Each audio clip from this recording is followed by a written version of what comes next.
হাদিকে হত্যা চেষ্টা, আগে যারা মানে আগে থেকেই তার কাছে হুমকি আসলো, 30টি নাম্বার থেকে, বিভিন্ন নাম্বার থেকে তার কাছে হুমকি এসেছে বলে তিনি আগেই জানিয়েছেন।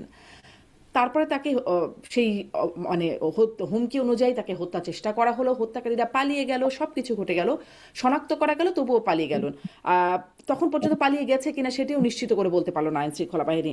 অথচ এদিকে গ্রেপ্তার হয়ে গেলেন সাংবাদিক আনিস আলমগীর। মানে কেমন হলো বিষয়টা?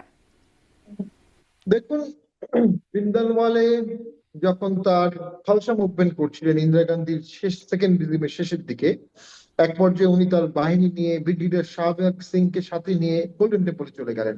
ইন্ডিয়া ইন্টেলিজেন্স নিউজ ছিল যে পাঞ্জাব স্বাধীন ঘোষণা হবে এবং পাকিস্তান এটাকে সহযোগিতা করবে। ইন্দিরা গান্ধী তৎক্ষণাৎ বললেন এন্টার গোল্ডেন টেম্পল, যেটার জন্য অসংখ্য শিখ কষ্ট পেয়েছে। খুশবন্ত সিং তার স্যার উপাধি, তার উপাধি টাইটেল যেটা ছিল প্রেসিডেন্সিয়াল টাইটেল, ওটা বাদ দিয়ে দিয়েছে, পদ্মভূষণ। এখন কিছুদিন আগে কানাডা অভিযোগ করেছে যে খালসাস্তান একটা মুভমেন্ট কানাডাতে লিড হচ্ছিল, এটা অনেক পুরনো অভিযোগ, এবং খালসাস্তান একজন শিখকে গিয়ে কানাডায় কিলিং করেছে। এটা নিয়ে কানাডার সাথে প্রচুর টানাপোড়েন ছিল। কানাডার সাথে শিখদের ঐতিহাসিক সম্পর্ক আছে। অনেক আগে ব্রিটিশ পিরিয়ডে একটা জাহাজবাহী শিখ এরা কানাডায় যেতে চাচ্ছিল, ওটা কানাডা ল্যান্ড করতে দেয় না, ওখানে ওরা মারা যায়। তো এটা নিয়ে তাদের একটা সফট করার আছে। ঠিক এই লেভেলের ম্যাসিভ কোনো ঘটনা ছাড়া শুধু বক্তব্য দেওয়ার কারণে হাদিকে ইন্ডিয়া হত্যা করবে যে প্রপাগান্ডাটা বলা হচ্ছে, আমি এটার সঠিক কোনো যৌক্তিক কারণ পাই না। কারণ ব্যক্তিকে হত্যা করে একটা রাষ্ট্রের কখনো পারপাস সার্ভ হতে পারে না। তো we are not in a state of war. তো এটা তদন্তের দাবিদার, যদি তদন্তে চলে আসে, সঠিক তদন্তে খুনির পরিচয় পাওয়া যায়, তাদের সাথে দেশ বিদেশের লিঙ্ক পাওয়া যায়, তখন আপনি বলতে পারেন। তার আগেই এটা বলে একটা উত্তেজনাকর পরিস্থিতি করা হচ্ছে। এই সমস্ত জিনিসের একটা সমাধান হবে 25 তারিখে। কারণ বাংলাদেশে এখন নেতৃত্ব শূন্য। ডক্টর ইউনূস দেশবরেণ্য ব্যক্তি, অসাধারণ বাগ্মী, পৃথিবীর অসংখ্য প্রাইম মিনিস্টার প্রেসিডেন্ট তার অন্ধভক্ত, আমি নিজে দেখেছি এটা। এবং তিনি ভিন্ন স্কেলের মাত্রার একজন মানুষ, কিন্তু উনি বাংলাদেশ গড়তে পারেননি, বাংলাদেশে ঐক্য সৃষ্টি করতে পারেননি, বাংলাদেশের মানুষের পালস বুঝতে পারেননি, পলিটিক্সের পালস বুঝতে পারেননি। এবং উনি একটা হেজিমোনিয়াল ফ্রাজাইল একটা সিস্টেম করে মপতন্ত্রকে আগিয়ে যাওয়ার সুযোগ করে দিয়েছেন। এই মপতন্ত্র যে কোনো সময় ইসলামিক মবে টার্ন নিতে পারে। এই মপতন্ত্র যে কোনো সময় কট্টর অ্যান্টি ইন্ডিয়ান রোল নিয়ে ইন্ডিয়ার সাথে যুদ্ধ লাগাই ফেলতে পারে। এই মপতন্ত্র বাংলাদেশে গৃহযুদ্ধ করতে পারে, এনিথিং করতে পারে। কোনো পুলিশ, কোনো প্রশাসন এই মপতন্ত্রকে ঠেকাতে পারছে না, পারবে না। যখন তারেক জিয়া আসবে, তাকে ঘিরে একটা বিশাল শক্তিশালী বলয় আবর্তিত হবে। তারেক জিয়া যদি সকলের সাথে আলাপ করে দেশ চালান, দেশটা রক্ষা পাবে। আমি মনে করি ওনার একটা সময় উনি অনেক টর্চার হয়েছিলেন, অনেক বিতর্কিত ছিলেন, রাইট অর রং। ওনার বাবা 27 তারিখে বাংলাদেশ স্বাধীনতার ঘোষণা দিয়েছিলেন। শুধুমাত্র সিটি ব্যাংকে অ্যাকাউন্ট থাকলেই করতে পারবেন গুগল পে। তাই অ্যাকাউন্ট খুলুন আজই। অনেকে বলে এটা ঘটনাচক্রের ঘোষণা, কিন্তু উনি ঘোষণা দিয়েছিলেন। আর কোনো মেজর তো দেওয়ার সুযোগ পাইনি। বিখ্যাত ডায়লগ আছে সেই সময় হান্নান সাহেবের, you are the only major, we all are minor.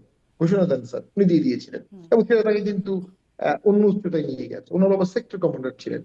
7ই নভেম্বরের পরে নেতৃত্ব তার বাবার কাছে চলে এসেছিলেন, জিয়াউর রহমানের কাছে। তো তারেক জিয়ার কাছে এখন দেশ, বহুদলীয় গণতন্ত্র বাঁচানোর সুযোগ আসছে। উনি যদি ওয়াইজম্যানস কাউন্সিলে কথা বলে বলে দেশ চালান, সকলকে সাথে নিয়ে, আমি মনে করি উনি ওনার হ্যাঁ, বাবাকে রিপ্লেস করতে পারবেন। কিন্তু আমি শেষ করে পঁচিশ দিচ্ছি। তারিখে 25 তারিখের কথা বলছেন কেন আপনি? মানে 25 তারিখে কি হবে? তিনি তো সরকার পরিচালনার দায়িত্ব 25 তারিখে পেয়ে যাবেন না, তিনি না, দেশে আমি ফিরবেন। আমি মনে করি বাংলাদেশের মানুষের, আমি আপনাকে গল্প বলি, যেহেতু আপনি আইনের ছাত্র, আপনি মজা পাবেন। সেটা হচ্ছে চার্লস টু, ওনাকে যখন বিহেডেড করা হলো, চার্লস 1 কে ক্রমওয়েল বিহেডেড করলো, তখন একজন ক্রাউন প্রিন্স যিনি ছিলেন হায়ার অ্যাপারেন্ট, চার্লস 2, তাকে পাঠিয়ে দেওয়া হলো সুইডেন, ফিনল্যান্ড বা নেদারল্যান্ডে। 7 বছর হি ওয়াজ ইন এক্সাইল। এবং ক্রমওয়েলের নেতৃত্বে পুরো ইংল্যান্ড ছিল রাজতন্ত্রের বিরুদ্ধে। এই জন্য ক্রমওয়েলকে বলা হয় লর্ড প্রোটেক্টর। উনি কিং জেমস চার্লস 1-এর মাথা কেটে দিয়েছিলেন ওপেন কোর্ট ট্রায়ালের মাধ্যমে। 7 বছর পরে, ক্রমওয়েলের মৃত্যুর পরে, আবার যখন ইংল্যান্ডে অ্যানার্কি হলো, তখন সবাই বলল লেট চার্লস 2 কাম ব্যাক। যেদিন চার্লস 2 ব্যাক করেছে, ওই দিন পুরো ইংল্যান্ড 7 ড্রপ ছিল, তারা ভুলে গেছে 7 বছর আগে তারা মোনার্কিকে বের করে দিয়েছে, মেরে ফেলেছে, কেটে ফেলেছে। চার্লস কথা দিয়েছিলেন তিনি তার প্রতিহিংসা পরায়ণ হবেন না। চার্লস কথা দিয়েছিলেন তিনি বাবা হত্যার প্রতিশোধ নেবেন না। কিছুদিন পরে একটা ওয়াদাও রাখতে পারেননি।